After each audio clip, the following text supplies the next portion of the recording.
Okay, so I haven't done any prep for this video. I just grabbed an old champagne bottle from New Year's, this past New Year's, and just now I scraped off the label and with a kitchen knife and scrubbed off the rest of it with a steel scrubber and some detergent, some dishwashing detergent. It worked pretty good.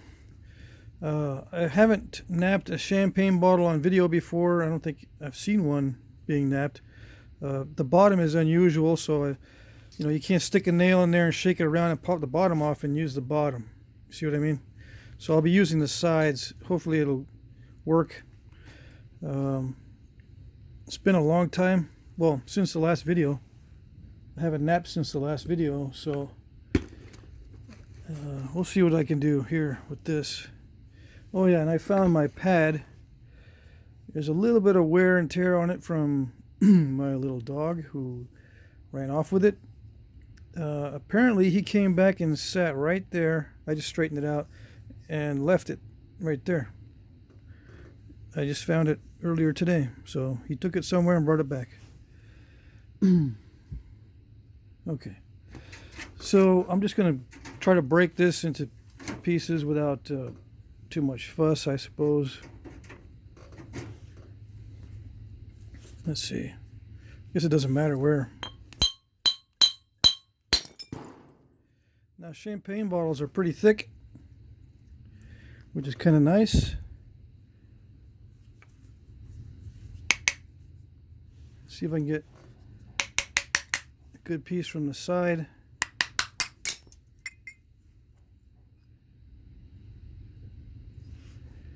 Yeah, it's nice and thick.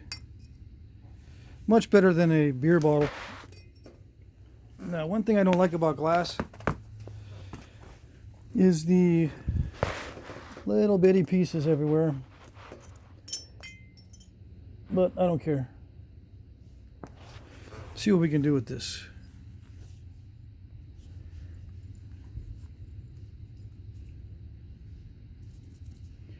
It's still got some water in it from when I rinsed it out just now. See, I don't want to have that on there. Let's see. Because the water will make the glass shards stick to your skin and the gloves and stuff. You want to have it completely dry. I think I'll be able to make a nice arrowhead out of that, actually.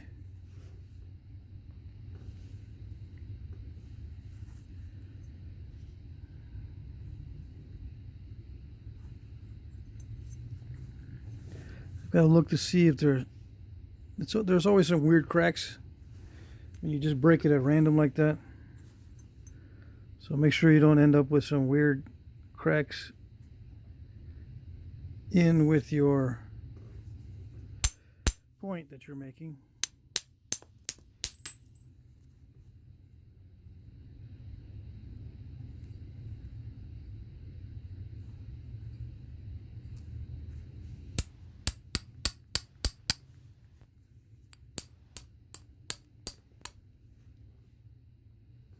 Hope you can see that. It's a green towel with the green glass. I didn't think that through.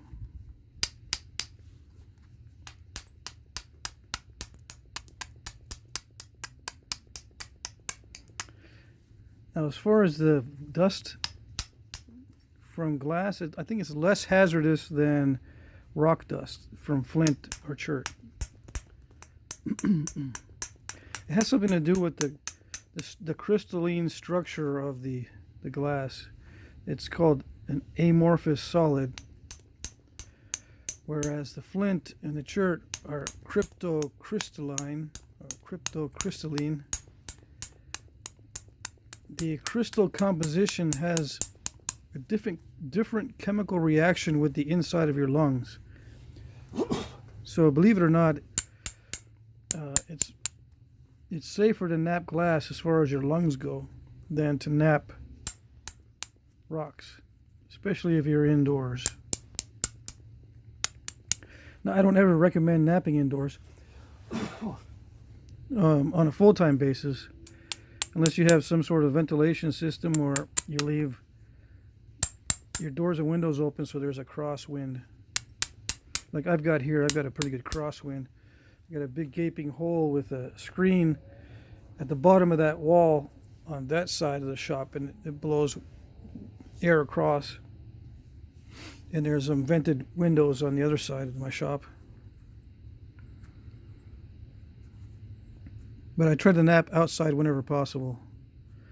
Okay, so the basic, this is a rough shape. It's probably not going to end up being this long. We'll see what happens. And this will be the start, I guess, of my glass napping adventure for the next several videos. If I forget, if I told somebody that I was going to do a different type of napping video, I apologize. Just put it in the comments to remind me. But I did promise a bunch of people I would start napping glass. Okay. I might as well use a glove on both hands. It's still kind of cold out. And I don't want a lot of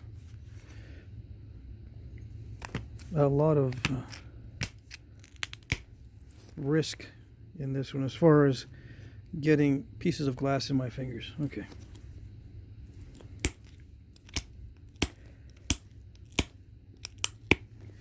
And I've got my glasses on too.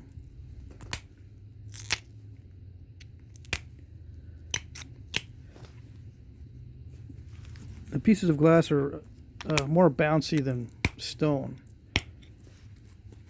so they'll fly everywhere. Glass is more flexible.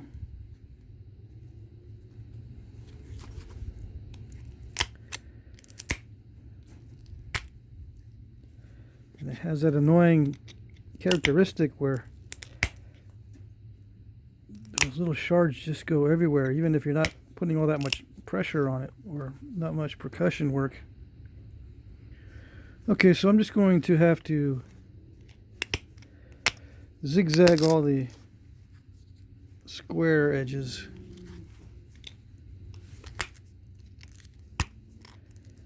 To get rid of those.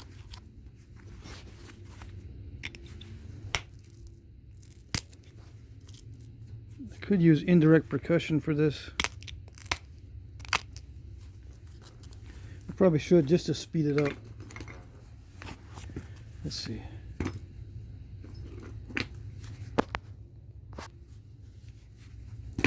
Take my glove off. The focus on the camera doesn't work unless I have a bare finger. Okay.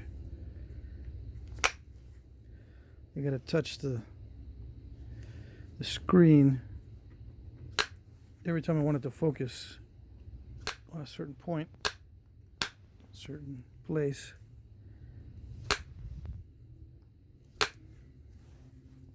Now, bottle glass is very good for flint napping. Much better than the glass from windows or from tabletops or dishes. Bottle glass is designed to be flexible so that bottles won't break, obviously. And you can run long flakes on bottle glass. You can do a lot of risky type of flaking, like what I'm doing now with steel. It's still not ideal.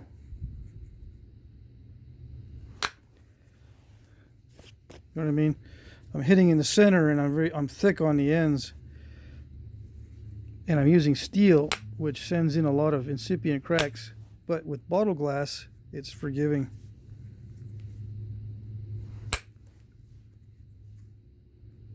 It's just high quality stuff.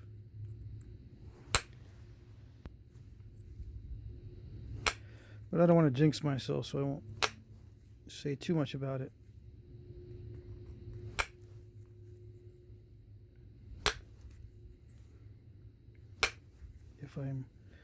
If I say too many good things about it, I'm likely to break this on video.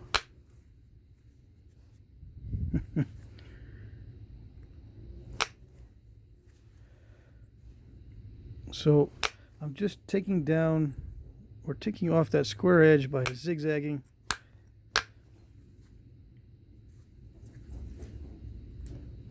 I know it's kind of primitive right now.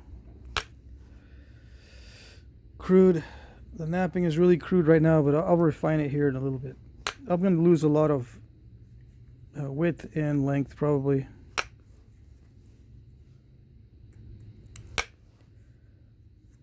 As I do more of these, I'll be more efficient with the initial shaping. But for now, that crude edge is good enough to work with. And to keeping it narrow, you know, makes it easier to run flakes across, so that I don't have any original glass surface, because that's kind of annoying. It's much easier to tolerate a natural flake surface on stone than it is with a piece of glass.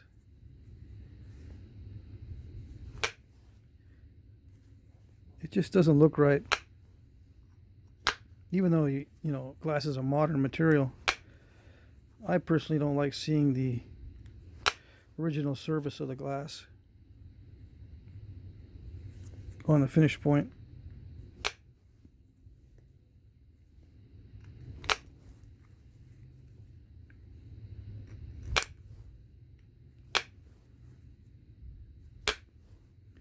I got to be careful. The steel is bouncing off, right? It's bouncing off the glass. So I have to resist the temptation of hitting it harder. I've just got to be more careful with how I hit and not hit the glass harder. I have to try different angles to get it to release without using too much force.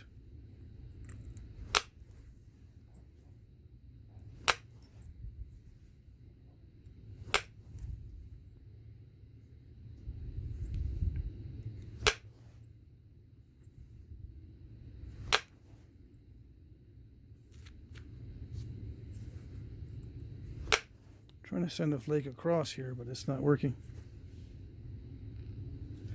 I'm trying to send a flake across this so I can thin down that base, but all I'm getting is a bunch of crushing. So may have to do the rest of this with pressure work. We'll see.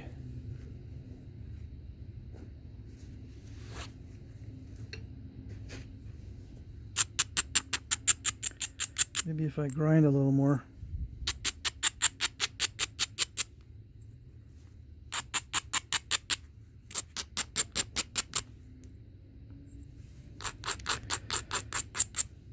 Guys are always asking me why they get crushed edges on glass and stuff, and I usually tell them to do some careful abrading.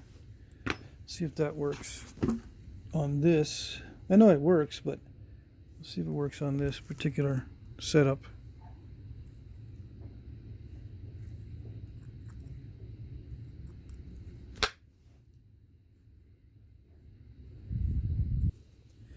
That's still crushed. No, that was okay.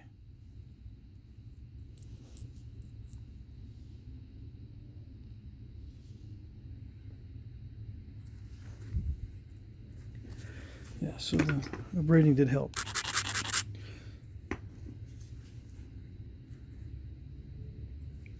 And what I mean by this particular setup is I got a steel tip. Yeah, there we go. I have a steel tip that's rounded. You can use a flat steel, you can use a flat tip or a more pointed tip to do the indirect percussion. Or I like semicircular, but I might change that in the near future. I might change this to a flat tip like Jason Newman uses. But he uses a kind of a different positioning. And I don't know how he develops this platform, so I'll have to look and see. With a rounded tip like I've got here, I just take advantage of any opportunistic spot.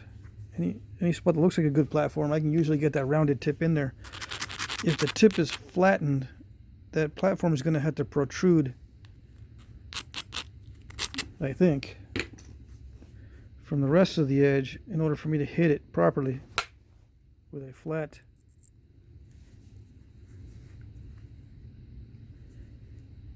Okay, so that's working nicely. I gotta thin the tip down too.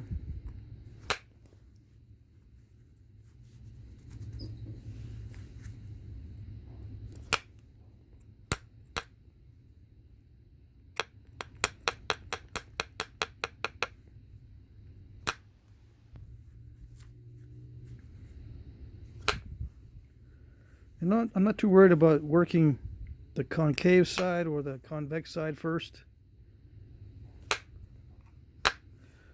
because this is pretty narrow. Doesn't really matter, and it's still pretty thick. It's a thick piece of glass. I can work either side, the convex or the concave side.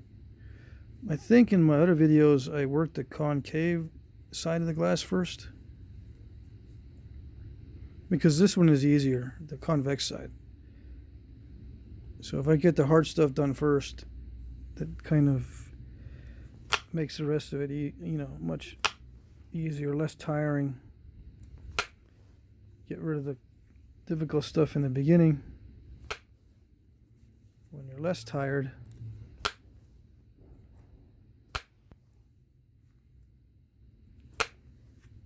Less frustrated. And do the easy stuff later. Now, I am getting some step fracturing.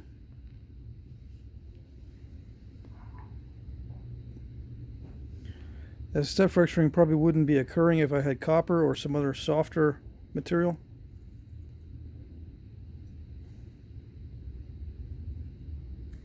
But I can get those from the other side.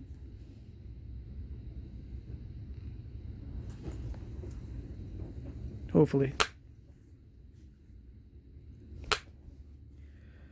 Now I am hitting harder now that I've got abraded edges. So this is where it could fail easily. I could get a snap, an end snap, or unexpected break. Okay, so I've got the ends thinned down, the base and the tip, pretty much as I want to do with percussion. So I'll switch to pressure, and if I can't get what I'm looking for at this stage, I'll switch back to percussion and get it thinned down a little bit more.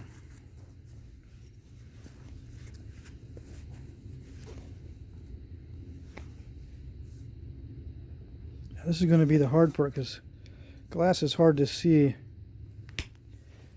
in these videos.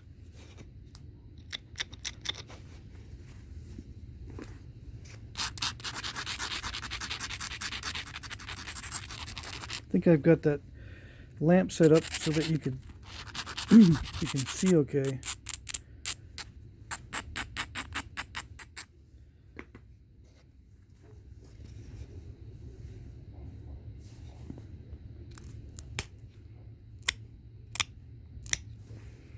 Yeah, the steel is slipping quite a bit on the glass.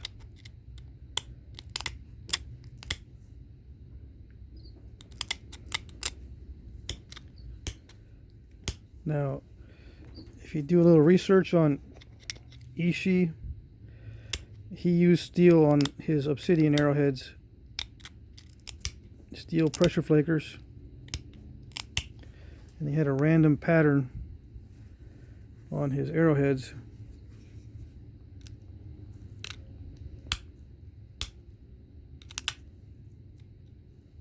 So the steel didn't seem to bother him. I'm pretty sure he had copper available, but he, used steel anyway. I think I just took out a chunk. Or that was already broken somehow.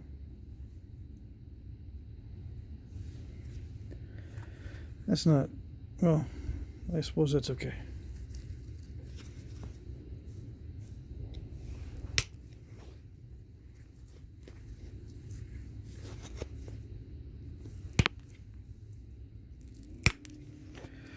Pretty much the same technique as with stone. I'm sure there's a very subtle difference.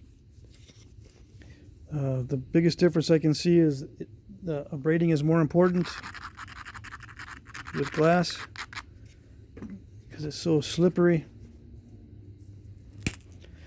The abrading not only strengthens the edge, but it also gives you a rough surface for the flaker to seat better without slipping. Now, a lot of guys that are doing flake over grind have slotted pads. My friend Sean from Tundra Leather, he gave me a slotted pad. I just don't ever use them. Maybe I should demonstrate a couple times. But those of you who are using slotted pads, you probably won't be getting this type of step fracturing because it's hitting the pad right where it's stepping. And it is the pad in this case that's stopping those flakes. But I don't care. I'm going to probably get that from the other side. With a slotted pad, they would probably travel a little bit further. And that flake here kind of touched the edge of that fingernail step and blew it off. So it doesn't look too bad.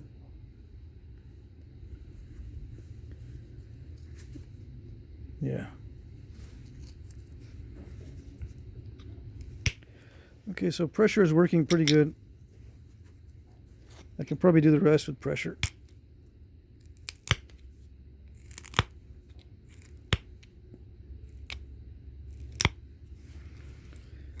And the subtle differences that I can see between stone and glass at this point is just the glass is more slippery. I've got to be more controlled with my pressure flaking. It's not as forgiving as stone. You get wild flakes that, will travel in weird areas. Travel up the edge sometimes. Just as an example, like what happened here near the tip and stuff like that. But in general, with this bottle glass, it's pretty easy going. I don't have to be too concerned with snapping the whole thing in half, not like I would with window glass or some of the art glass, like stained glass for windows. That stuff breaks so easily.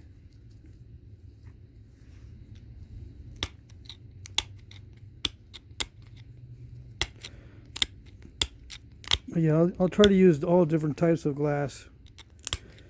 TV screens, the old ones, window glass, art glass,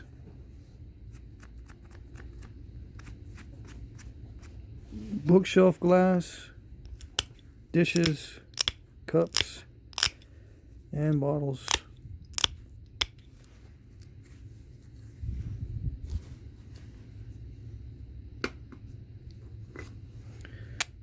I think I've used aquarium glass, those little aquarium decorative blobs of glass.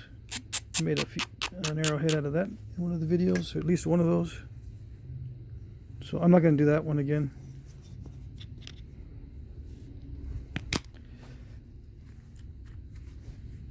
I try to do one arrowhead from each type of glass.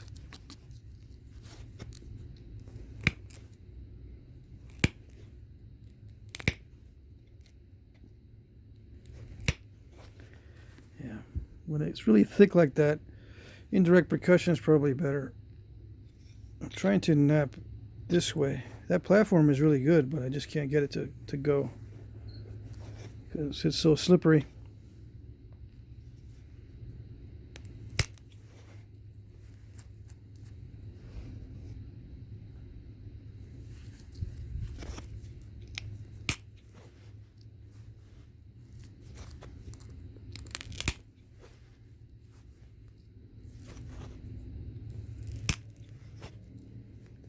Flakes travel so much easier with glass, as long as you got the correct amount of force.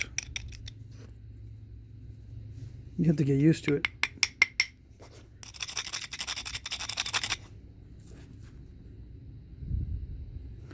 And the pad is stopping the flakes, so I'm getting that very, how do you say, very steppy terminations there. But as it gets more narrow, I should be able to blow through some of that and make it more smooth.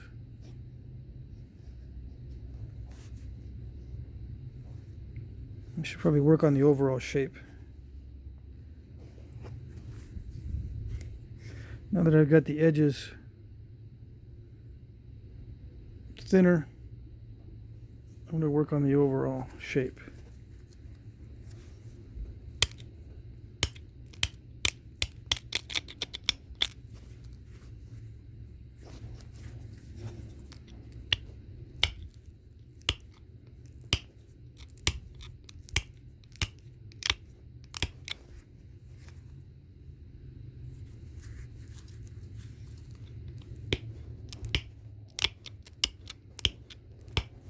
I'm still leaving it relatively thick. I'm still leaving a lot of the original surface.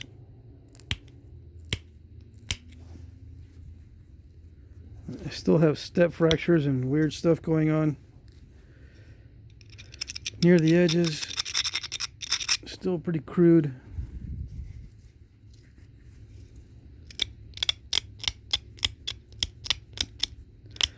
But I don't care too much at this stage.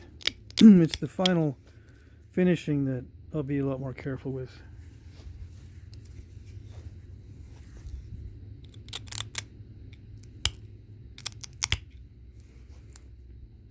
Some of you new guys are maybe wondering why sometimes I say to be very careful with the preforms.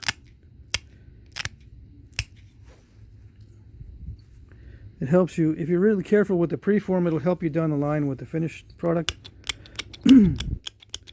Why am I being so crude with it at this stage? It's because I don't want this video to be overly long. Otherwise, I would be very, very careful with this preform.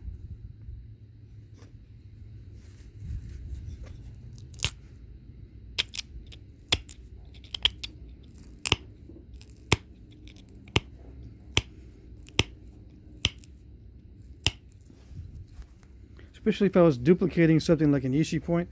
I might actually try to duplicate one of his points by memory. I don't have a picture of one right now. We'll see. If I was, intentionally trying to duplicate a point, I would be more careful with the preform.